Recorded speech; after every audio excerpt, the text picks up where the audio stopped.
दूर किसी जंगल में कौवों का एक परिवार रहता था। कालू कौवा, उसकी पत्नी गोरी और उसके दो बच्चे। गोरी का बड़ा बेटा जो कि बहुत आलसी था, वो सारा दिन घर पर सोया रहता था। जग्गू बेटा, तुम दिन भर घर पर सोए रहते हो और तुम्हारे पिता के पैसों से घर का गुजारा नहीं हो पाता। आप कोई काम क्यों नहीं करते? हाँ भैया, तुम कोई काम क्यों नहीं करते? मुझे पुरानी कॉपी को दोबारा यूज करना पड़ता है। अगर तुम कोई काम करो तो मैं नई कॉपी खरीद सकूंगा और अच्छे से पढ़ाई करूंगा और बड़ा पक्षी बनूंगा। अगर तुम्हारे पास कॉपी नहीं है तो जाओ और जाकर काम करो और कॉपी खरीदो। मुझे ये सब मत सुनाओ। तुम्हें शर्म नहीं आती? भला अपने छोटे भाई से कोई इस तरह बात करता है? माँ, अब उसके पास कॉपी नहीं है तो मैं क्या करूँ? जाए जाकर काम करे और कॉपी खरीदे। बग्गू अभी सिर्फ 4 महीने का है, वो भला काम कैसे करेगा? अभी तो इसके खेलने के दिन हैं। काम तो आपको करना चाहिए, आप इसके बड़े भाई हो। बस माँ, आप हर बार मुझे ही बोलती हो, बग्गू को तो कुछ कहती ही नहीं हो। हर बार उसे छोटा बोलकर माफ कर देती हो। बेटा, मैं बस ये कह रही हूँ, तुम कोई काम नहीं करते हो। तुम्हारे पिता के पैसों से घर नहीं चल पाता है। अगर तुम कोई काम करो तो हम अच्छे से जिंदगी बिता सकते हैं। ठीक है, तो आज से मैं घर का खाना नहीं खाऊंगा। फिर जग्गू वहाँ से चला जाता है। मैं तो इस लड़के को समझा समझा कर थक गई हूँ। जब देखो माँ मुझे ही सुनाती रहती है, बग्गू को तो कुछ कहती ही नहीं है। अब मैं वहाँ नहीं जाऊँगा, चाहे कुछ भी हो जाए। शाम हो जाती है और गोरी का पति काम करके घर वापिस आ जाता है। अरे, आप आ गए? आप हाथ मुंह धो लीजिए, मैं खाना लगाती हूँ। नहीं गोरी, खाना मत लगाओ, मैं अभी आराम करना चाहता हूँ। आज बहुत ज्यादा काम था।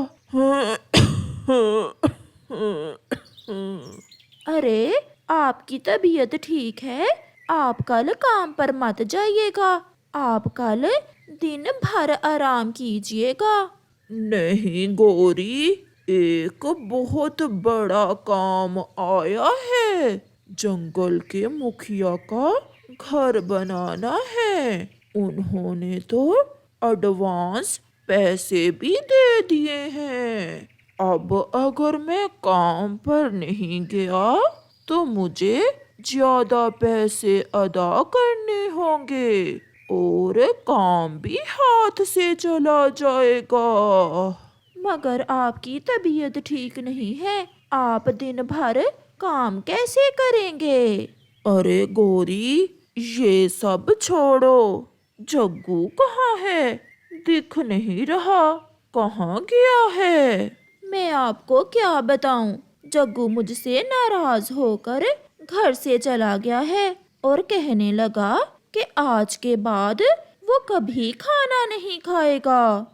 ऊपर वाले, अब ये कौन सी नई मुसीबत है? मैं अभी उसे ढूंढ कर लाता हूँ। नहीं, आपकी तबीयत ठीक नहीं है, मैं जाती हूँ। रात होने वाली है, तुम्हारा बाहर जाना सुरक्षित नहीं है। मैं जाता हूँ, तुम बग्गू का ख्याल रखो। ठीक है, संभल कर जाइएगा। गोरी का पति कालू कौवा जग्गू को ढूंढने निकल जाता है। न जाने जग्गू कहाँ होगा अब, मैं उसे कहाँ ढूंढूं? रात भी होने वाली है।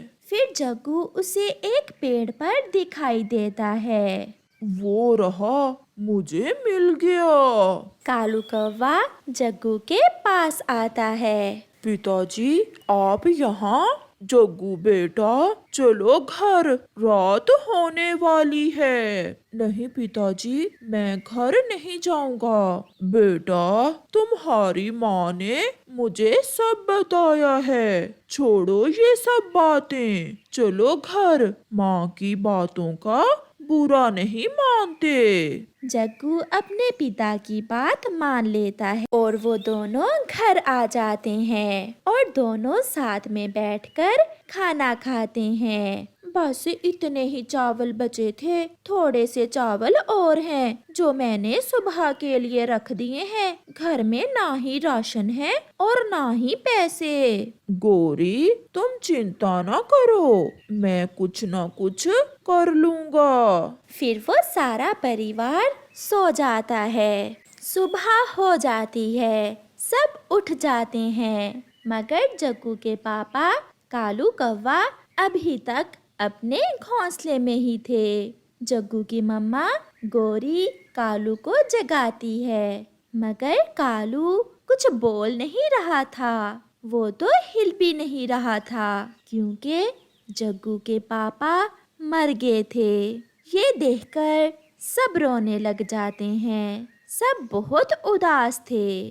फिर दूसरे दिन जग्गू अपनी माँ से कहता है, माँ, आज से पापा की जगह मैं काम पर जाया करूँगा। ऐसा कहते हुए जग्गू अपने पापा का कुल्हाड़ा उठाकर काम पर निकल जाता है। रास्ते में जाते हुए वो सोच रहा था कि उसने बहुत देर कर दी। अगर वो अपने पिता के जीते जी काम में अपने पिता की मदद करता तो आज उसे कोई पछतावा न होता। प्यारे दोस्तों, अपने मम्मा पापा का हर कहना माने, उन्हें तंग ना करें, क्योंकि जब वो छोड़कर चले जाएंगे तो फिर उनकी बहुत याद आएगी। आपका धन्यवाद। इस बार सभी पक्षियों ने फैसला किया था कि वो सब अपनी अपनी फसल से कुछ हिस्सा गरीब पक्षियों को देंगे। गर्मी का मौसम था, इसलिए आजकल जंगल में गेहूं की फसल तैयार थी और 1-2 दिन में कटाई होने ही वाली थी। गुड़िया के पापा, जल्दी चलें, हम धूप तेज होने से पहले पहले अपनी फसल काट लेते हैं। तेज धूप में काम मुश्किल हो जाएगा।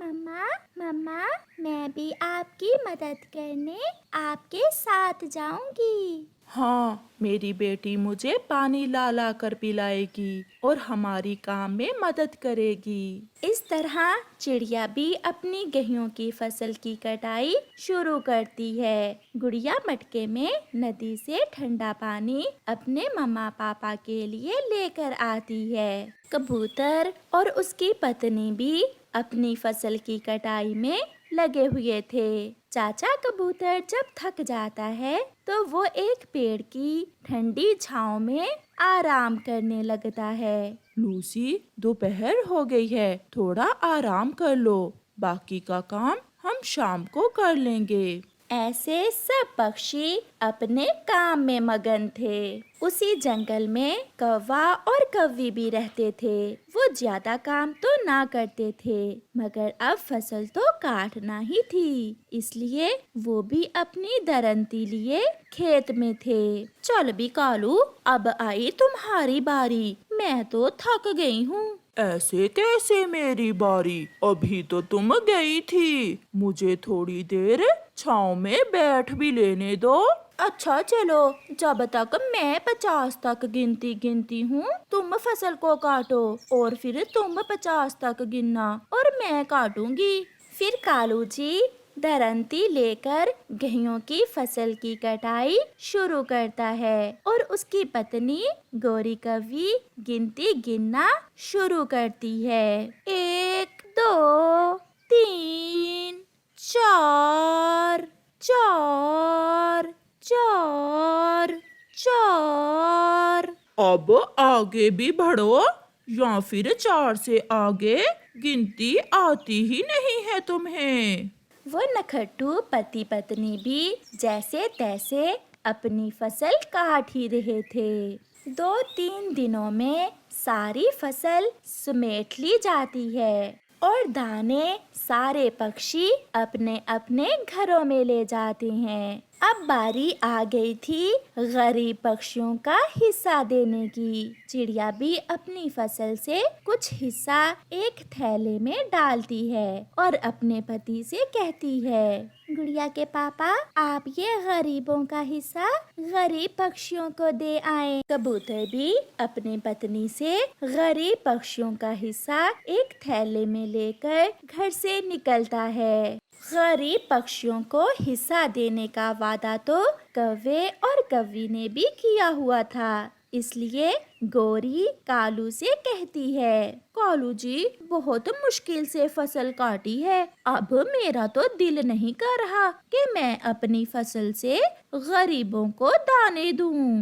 गोरी, हम सब पक्षियों ने वादा किया था, इसलिए कुछ ना कुछ हिस्सा तो गरीब पक्षियों को देना ही पड़ेगा। तो फिर तुम ये थैला ले जाओ। मैंने इस थैले में नीचे भूसा डालकर ऊपर ऊपर गेहूं के दाने डाल दिए हैं। ये बहुत चालाकी की है तुमने, ऐसे किसी को पता भी नहीं चलेगा। फिर कालू कौवा वो भूसा मिले दानों का थैला लेकर जंगल के सबसे गरीब पक्षी चाचा छमछम की तरफ जाता है। चाचा जी, ये लें, ये हमने गरीबों का हिस्सा निकाल दिया है। तुम बहुत अच्छे कौवे हो जो अपनी फसल में से गरीबों को भी कुछ दिया। फिर चाचा छमछम वो थैला लेकर चील की चक्की पर जाता है, क्योंकि उसे गेहूं का आटा जो बनवाना था। छी छी चाचा छमछम, ये क्या किया? तुम्हारे दानों में तो सारा ही भूसा है, मेरी चक्की ही खराब कर दी तुमने। ये सुनकर छमछम रोने लग जाता है। कैसे पक्षी हैं, गरीबों का मजाक बनाते हैं। और वो बहुत निराश हो जाता है। कौवा और कौवी बहुत खुश थे, क्योंकि उन्होंने गरीब पक्षियों में भूसा मिले दाने बांटकर साफ दाने बचा लिए थे। पति जी, जाओ, आटा खत्म हो गया है घर में और तुम चील दीदी की चक्की से गेहूं से आटा बनवा लाओ। फिर कालू कौवा साफ दाने एक थैले में डालकर चील के पास जाता है। चील दी, मुझे आटा बना दे, मेरे दाने बहुत साफ हैं। मगर चील जैसे ही कालू कौवे का थैला खोलती है, उसमें तो लाखों की तादाद में सुंडियां थीं, क्योंकि कालू और गोरी की फसल तो पूरी की पूरी खराब हो चुकी थी। ये देखकर कालू कौवा रोता हुआ घर जाता है। गोरी, हम लुट गए, हमारी सारी फसल को सुंडी लग गई है, अब हम क्या खाएंगे? ये सुनकर गोरी भी रोने लग जाती है। कालू जी, हमने गरीब पक्षियों से धोखा किया, शायद ये हमें उसी पाप की सजा मिली है।